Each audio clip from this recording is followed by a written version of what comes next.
Praise the lord. యేసుక్రీస్తు వారి పరిశుద్ధమైన నామంలో మీ అందరికి వందనాల శుభాలు తెలియపరుస్తున్నానండి. ఒకని తల్లి మిమ్మల్ని ఆదరించినట్లు నేను మిమ్మల్ని ఆదరించదను అని దేవుని వాక్యం సెలవిస్తుంది. అంటే ఈ లోకంలో తల్లి ఎలాగా మనల్ని ఆదరిస్తూ ఉంటుందో దేవుడు కూడా మనల్ని అలాగ ఆదరిస్తూ ఉంటాడండి. మనకి భౌతికమైన తల్లులు కనపడవచ్చు, కానీ ఆత్మీయమైన మన పరలోకపు తండ్రి మనకు కనపడకపోవచ్చు అండి. ఈ లోకంలో అనేక సమస్యలు ఉన్నాయి, ఈ లోకంలో అనేక చిక్కుమరులు ఉన్నాయి, ఈ లోకంలో గడ్డు సాతానుంది. మనం ఇంకా ఆ కరోనాలో నుంచి మనం ఇప్పుడు క్షేమంగా ఉన్నామంటే దేవుడు మనల్ని కాపాడారు. మనం బైబిల్ గ్రంథంలో చూసుకున్నప్పుడు 38 సంవత్సరాలు ఒక పెద్ద ఆయన ఒక మండపం దగ్గర పడిపోయి ఉన్నాడండి.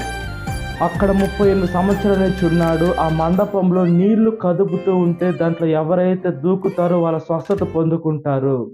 ఆ కాలంలో దేవదూత వచ్చి నీళ్లు కలిపేది, అదేవిధంగా అక్కడ దూకి స్వస్థత పొందుకునేటువంటి వారు. ఈయన దూకదం అనే సమయంలో అక్కడ ఏం జరిగిందంటే వేరే వాళ్ళు దూకుతూ ఈయన 38 సంవత్సరాల నుంచి అక్కడే పడున్నారండి. వాళ్ళ చుట్టాలు తెచ్చి అక్కడ విడిచిపెట్టి వెళ్ళిపోయి ఉండొచ్చు.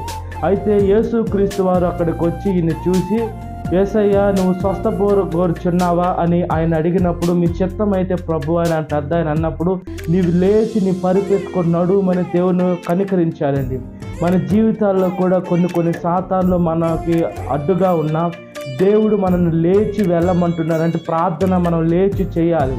మనం ఎప్పుడైతే మోకాళ్ళు వేసి ప్రార్థన చేస్తామో ఆ సమస్యల నుంచి మనల్ని బయటికి తీసుకొని వచ్చి మనల్ని ఉన్నతమైన ఆయన సేవలో వాడుకుంటాడు. కాబట్టి మనం దేవుని వాక్యానుసారంగా జీవించినట్లుగా ప్రార్థన.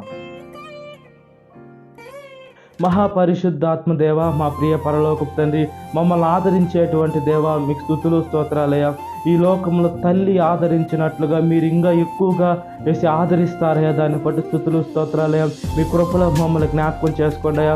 ఇంత గొప్ప దేవ, సృష్టించిన దేవ వేసి మీరు మమ్మల్ని ఆదరిస్తున్నారయ్యా. మీరు మమ్మల్ని ఎంతగానో ప్రేమిస్తున్నారయ్యా. మేమైతే మీ ప్రేమను తెలుసుకోలేక మిమ్మల్ని బాధ పెట్టి, మిమ్మల్ని దుఃఖపెట్టి, మిమ్మల్ని ఏడిపించేటువంటి బిడలుగా ఉండకుండా మీ వాక్యానుసారంగా, మీ చిత్తానుసారంగా, మీ ప్రణాళిక చొప్పున ఈ లోకంలో బ్రతుకున్నట్లుగా ప్రార్థన చేస్తున్నానయ్యా.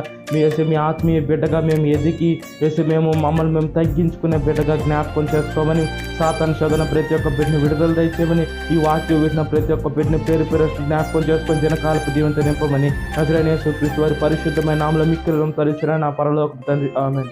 Praise the Lord. God bless you. Have a great day.